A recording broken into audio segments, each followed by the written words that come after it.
The woman who was shot to death earlier today in Minneapolis, Minnesota, by an ICE agent at near point blank range, even though she had both of her hands visible on the steering wheel, has been identified as Renee Nicole Good, a 37-year-old. I'm not going to show you any photos or videos of the scene itself, but I would like to show you a couple of photos of Renee and tell you what people had to say about her. Speaking to the Star Tribune earlier today, Renee's mother, Donna, said, "Renee was one of the kindest people I've ever known." She went on to say, "Renee was extremely compassionate. She's taken care of people all of her life. She was loving, forgiving, and affectionate. She was an amazing human being." On her Instagram, Renee described herself as a wife and mom from Colorado experiencing Minneapolis. Renee's mom, Donna, said of her death today, she was probably terrified, and added that the circumstances of her death were, quote, "so stupid." It's just like, so it's so needless. This did not need to happen. There was no reason for 2,000 poorly trained, fail-son ICE agents to descend on Minneapolis. These are men who don't know how to handle these stressful situations. They don't know what they're doing. They have no emotion regulation, no self-control, no training. They are wholly unqualified and they are heavily armed. In interactions with law enforcement is supposed to be trained to de-escalate, to prevent violence, to get control of the situation and keep it safe. And yet time and time again, not just with ICE, with law enforcement in general in the US, it is expected that civilians who are interacting in this way, usually for the first time in their life, have superhuman self-control, that they know how to navigate the situation better, that they stay level-headed and not panic. Meanwhile, ICE agents can flip the fuck out at the drop of a hat. Time and time and time again over the last year, we've seen ICE agents shoot innocent people. We've seen them ram their cars into innocent people. We've seen them completely overreact and brutalize the bodies of Americans over and over and over. They have no emotion regulation. They are entirely out of control. Renee's death today did not need to happen.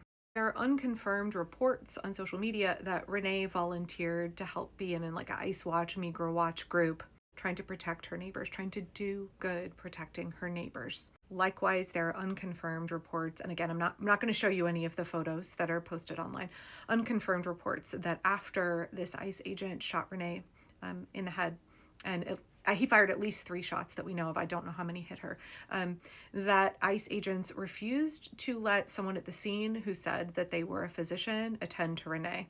I don't know whether that would have made the difference or not, but we've seen multiple reports over the last year of ICE refusing to allow qualified medical professionals to tend to people that they injure. There are so many reports over the last year of ICE refusing to allow both medical professionals and legal counsel access to folks that they have injured and abducted, both at the scene and afterward.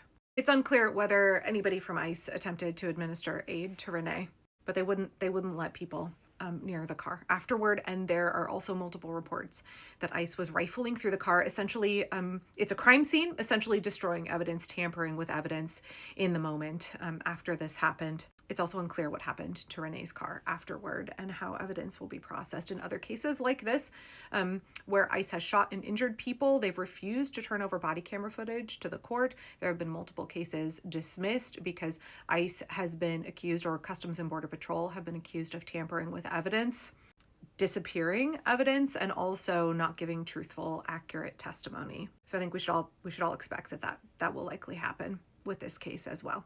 I know there are vigils all around the country this evening, and there are more tomorrow. I really encourage folks to do what you need to do to regulate. If showing up with other people and participating in a vigil honoring Renee and other victims of the American Gestapo known as ICE, if that's helpful for you, if that gives you a chance to connect with other people in solidarity, if that gives you a chance to kind of feel comforted and also motivated to do something, then I really encourage you to go do that. Bring a friend with you.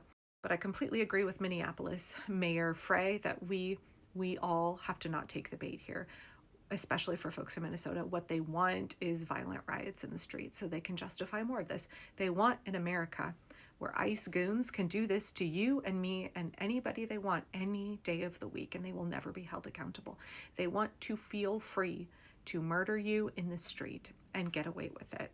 I really encourage you to go watch Mayor Frey's press conference from earlier today. I posted a big chunk of it on my YouTube. I think it sets the right tone. I think he says the right things. We need to focus on justice. We need ICE to get the fuck out of our cities. We need the federal government to get the fuck out of our cities. We need a restoration of the rule of law. We need to have our constitutional rights and our lives defended. And we have to get justice for what ICE is doing now all across this country. And at the same time, we have to not play into their hand. We have to be smart. We have to move. We have to continue to build our power. We have to make sure that this does not become the new normal in the United States of America. This is entirely un-American. This is entirely unacceptable. And we, the American people, have got to refuse to allow this to be what is done in America. This is not the future that we are willing to accept in the United States. So please be safe if you're going to a vigil tonight or tomorrow morning. Please take care of each other. Please take care of each other. Remember, we have an obligation to keep each other safe. I'm so sorry to everybody in Minneapolis. I'm so sorry for all of the terror that Kristi Noem and DHS have brought to your city, and none of y'all deserve this. We in Portland stand in solidarity with you. We're thinking of you, and however we can help, please let us know.